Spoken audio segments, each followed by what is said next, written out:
Headlines नंतर बुलेटिनमध्ये आपलं स्वागत आहे। बुलेटिनची सुरुवात करूयात। सकाळपासून एका बातमीवरून राज्यामध्ये सावळा गोंधळ सुरू आहे। डिलिमिटेशन बिलावरून महाविकास आघाडीत जोरदार गोंधळ उडाला। सकाळपासून नेमकं काय काय झालं ते आपण पाहणार आहोत। त्यातली पहिली बातमी आहे, खासदार सुप्रिया सुळेंनी एबीपी माझाशी बोलताना डिलिमिटेशन बिलाबाबत प्रतिक्रिया दिली। डिलिमिटेशन बिलामध्ये 50% जागेची मर्यादा वाढल्यास चर्चेत तयार असल्याचं सुप्रिया सुळे म्हणाल्या। सुप्रिया सुळेंच्या या वक्तव्यावरून महाविकास आघाडीमध्ये अंतर्गत फोनाफोनी सुरू झाली। नेमकं सुप्रिया सुळेंनी आमच्या प्रतिनिधींशी बोलताना काय प्रतिक्रिया दिली आहे पाहूयात।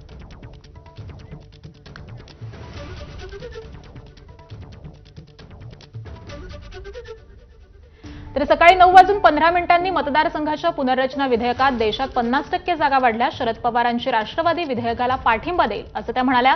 अमित शहांसोबतच्या सर्वपक्षीय बैठकीमध्ये शहांकडून अशा प्रकारचा प्रस्ताव आणण्यावरती चर्चा झाली होती। चर्चेत केवळ राष्ट्रवादी काँग्रेस शरद पवार पक्षानेच नाही तर उद्धव बाळासाहेब ठाकरे सेना, काँग्रेस आणि डीएमकेने देखील होकार दिला। सोमवारपासून संसदेचं पावसाळी अधिवेशन सुरू होत आहे। अधिवेशनामध्ये विधेयक आल्यास पाठिंबा दिला जाणार असं त्या म्हणाल्या।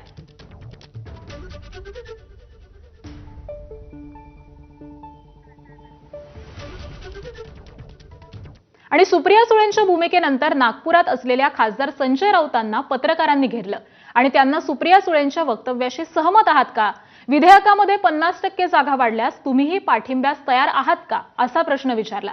त्यावरती संजय राऊतांनी सुप्रिया सुळेंना फोन केला। फोनाफोनी झाल्यानंतर संजय राऊतांनी नेमकं काय म्हटलंय पाहूयात। सकाळी 10 वाजता संजय राऊतांची पत्रकार परिषद झाली। सद्यस्थितीतले विधेयक पुन्हा आल्यास विरोध कायम असेल असं ते म्हणाले। आमच्या दुरुस्त्या स्वीकारल्यास पाठिंब्याचा विचार करू। संजय राऊतांनी ही पत्रकार परिषद घेतली।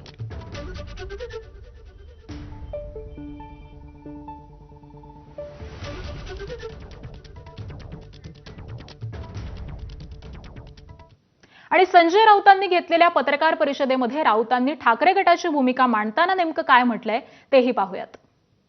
भारतीय जनता पक्षाला आणि खास करून शिंदे गटाला दुसरं काय काम राहिलेलं नाही आणि मग अशा प्रकारच्या अफवा पसरवून मूळ प्रश्नावरचं विषयावरचं लक्ष लोकांचं विचलित करायचं ही अशा प्रकारची भूमिका आहे। माझा आत्ता सुप्रियाताई सुळे यांच्याशी सविस्तर चर्चा झाली। आत्ता इथे येताना मी बोलत होतो आणि त्यांनाही आश्चर्य वाटतंय। ते जेव्हा बिल येईल तेव्हा आम्ही सगळे बसून निर्णय घेऊ। मागच्या अधिवेशनामध्ये सरकारशी या संदर्भात चर्चा झाली होती।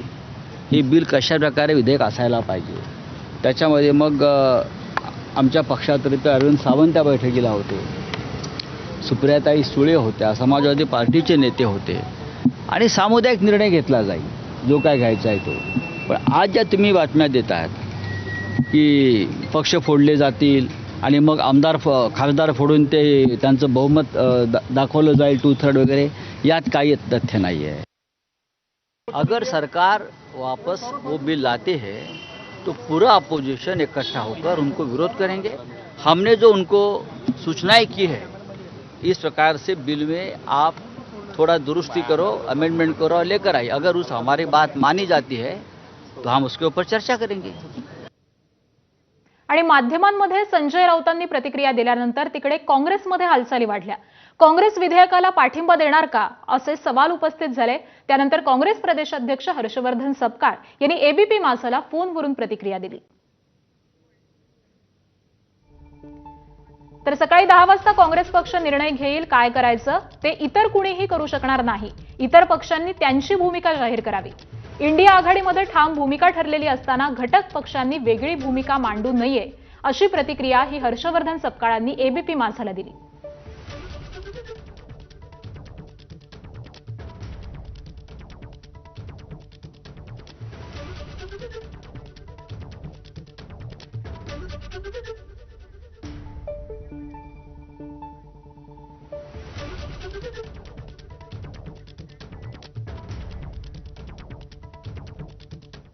आणि आता पाहूयात एबीपी माझाशी बोलताना हर्षवर्धन सपकाळांनी नेमकी काय प्रतिक्रिया दिली आहे। काँग्रेस पक्षाची भूमिका ही काँग्रेस पक्षच अधिकृतरित्या ही व्यक्त करेल। इतर कोणी त्या संदर्भामध्ये टिप्पणी करणं हे उचित नाही आणि अर्थातच दुसऱ्या पक्षांचाही त्यांनी स्वतःच्या पक्षाची भूमिकाही जाहीर करावी। नंबर 2, काँग्रेस पक्षाची भूमिका राहुल गांधींनी संसदेमध्ये मांडली आहे आणि देशामध्ये या बिलाच्या संदर्भामध्ये एकमत हे आढळून येत नाही. कुठेतरी रिप्रेझेंटेशनचा इश्यू हा फार मोठ्या एक वादाचा आणि चुकीच्या पद्धतीने हे डिलिमिटेशन होत असल्याचं हे सिद्ध झालंय. दुसऱ्या बाजूला काँग्रेस पक्षाने स्वतःचीच भूमिका ठरवली असं नाही, स्वतःची ठरवलेलीच आहे. मात्र इंडिया अलायन्सच्या बैठकीमध्ये सर्व घटक पक्षांनी एकत्र येऊन भूमिका ठरवली आहे. त्यामुळे ज्या ठिकाणी पक्ष एक आपली भूमिका ठरवतो, इंडिया अलायन्स ही एकत्रित येऊन एक भूमिका ठरवते, तर मला असं वाटतं की या भूमिकेच्या संदर्भामध्ये इंडिया अलायन्सची मीटिंग झाल्याशिवाय घटक पक्षांनी या संदर्भामध्ये कुठल्याही प्रकारचं वक्तव्य करणं हे चुकीचं आहे. आणि टीएमसी नंतर भाजपच्या रडारवरती पवार आणि डीएमकेचे खासदार आहेत अशी प्रतिक्रिया या सगळ्यानंतर चिदंबरम यांनी दिली. डीएमके पवारांच्या खासदारांना घटना दुरुस्तीच्या बाजूने वळवण्याचा प्रयत्न करतोय. द्रमुक पवारांच्या खासदारांना पाठिंबा दिल्यास विश्वासघात ठरेल असं देखील त्यांनी म्हटलं. महिलांना आरक्षण देण्यासाठी मतदारसंघ फेररचनेची गरजच नाही. एप्रिलमध्ये विधेयक पडल्यानंतर देखील भाजप पुन्हा विधेयक आणतंय असं देखील त्यांनी म्हटलं.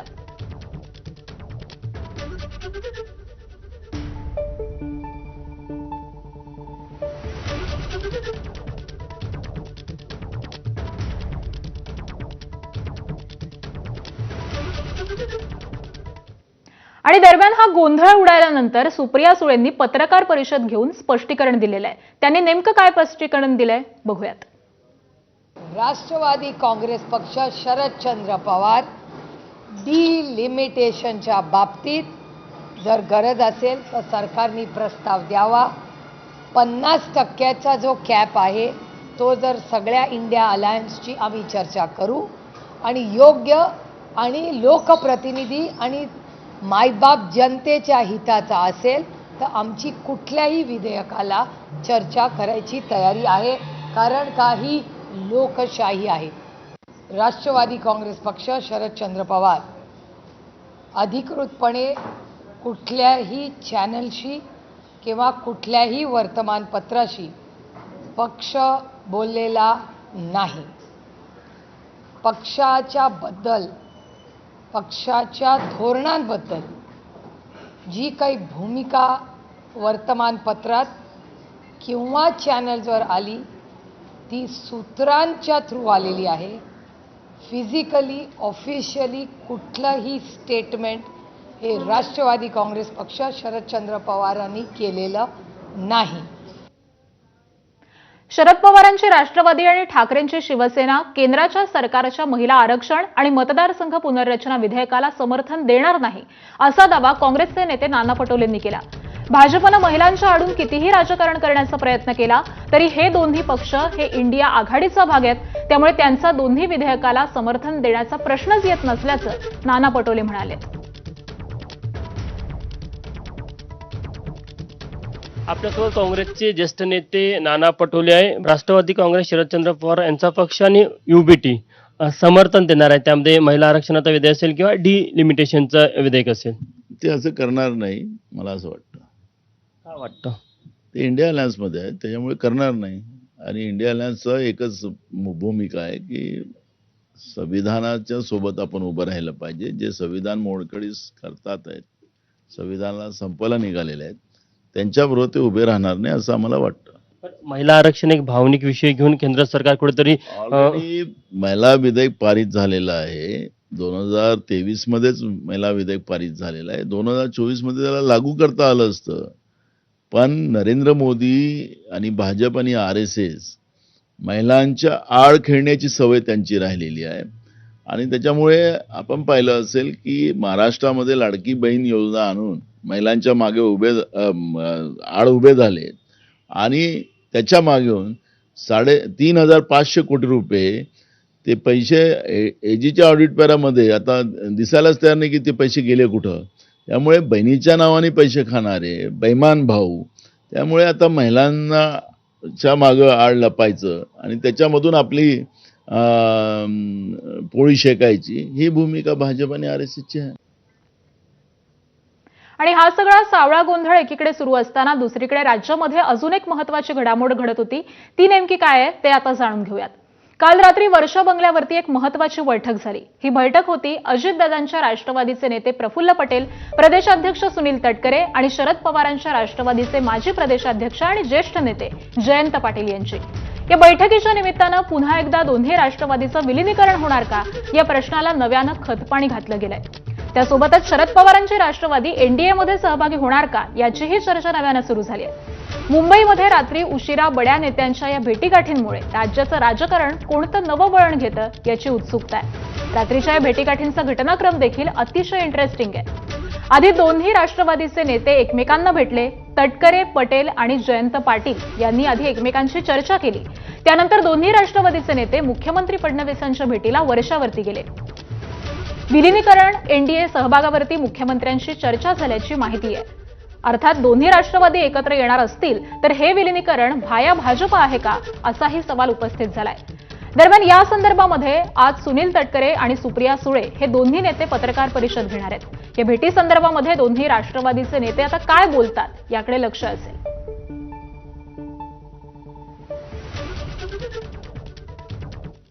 आणि दरम्यान या भेटीवरती जयंत पाटलांनी एबीपी माझाला स्पष्टीकरण दिलंय. तटकरे आणि प्रफुल्ल पटेलांसोबत बैठक झाली नाही. इस्लामपूर नगरपालिकेचा नगराध्यक्ष अपात्र ठरल्यानं मुख्यमंत्र्यांची भेट घेतल्याची माहिती जयंत पाटलांनी एबीपी माझाला दिली.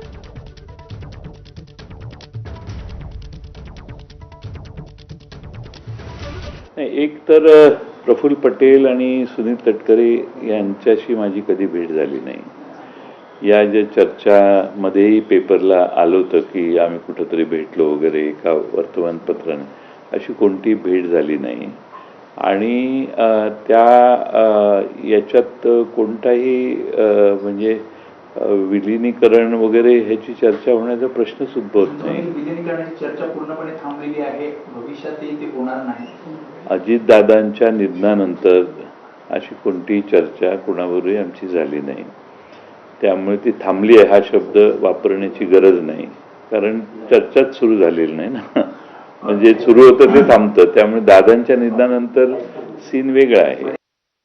माझ्या पक्षात अंतर्गत कोणतीही घालमेल नाही, सगळे शांत आहेत आणि आम्ही सगळे एकत्रित आहोत. त्यामुळं दुसऱ्या पक्षांवर मी बोलणं योग्य नाही. आणि कालच्या भेट जी आहे, आता हे आपण ज्यांचा उल्लेख करताय ते दोघं जर मला भेटले असते तर मी तुम्हाला सांगितलं असतं हो भेटले म्हणून. भेटच झाली नाही तर मी हो तर कसं म्हणू. त्यामुळं माझा काही त्यांच्याशी संपर्क होण्याचा प्रश्न यापूर्वी नाही. सुप्रियाताईंच्या लग्नात मात्र हे दोघंही आलेले होते. दोघांची माझी 5 मिनिटं उभ्या त्यांचं स्वागत आम्ही सगळ्यांचंच करत होतो, त्यावेळी त्यांची भेट झाली. आणि मुख्यमंत्री फडणवीस, जयंत पाटील आणि तटकरेंच्या बैठकीसंदर्भामध्ये सुप्रिया सुळेंनी काय प्रतिक्रिया दिली आहे तीही पाहूयात. जयंतराव तर ऑफिशियली गेले होते, गाडीने गेले, गाडीने आले.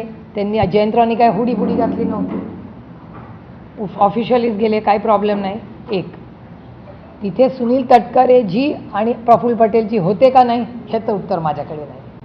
आणि हा प्रश्न मला विचारायच्या ऐवजी हा प्रश्न तुम्ही माननीय देवेंद्रजींना विचारला पाहिजे, कारण काही मीटिंग त्यांच्या घरी झाली. आमच्या पक्षाचे नेते इस्लामपूरच्या, ईश्वरपूरच्या कामासाठी गेले होते. ऑफिशियली वेळ मागून गेले होते. त्यांचं काम झालं आणि पुढच्या दरवाज्याने गेले आणि पुढच्याच दरवाज्याने परत आले. आणि यानंतर इतर काही महत्त्वाच्या घडामोडी. मुंबईतील कोस्टल रोड बोगद्यामध्ये एका कारला अचानक आग लागली. त्यामुळे